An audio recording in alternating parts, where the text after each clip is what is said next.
తెల్లవారే వెలుగు రేఖలా పచ్చ పచ్చ పచ్చి మట్టి బొమ్మలా అల్లి బిల్లి వెన్న పాల నురగలా అచ్చ తెలుగు ఇంటి పూల కొమ్మలా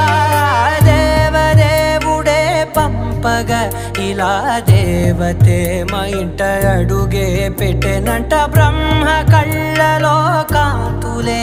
మా అమ్మలా మా కోసం మళ్ళీ లాలి పాడేనంట. వచ్చిందమ్మా వచ్చిందమ్మా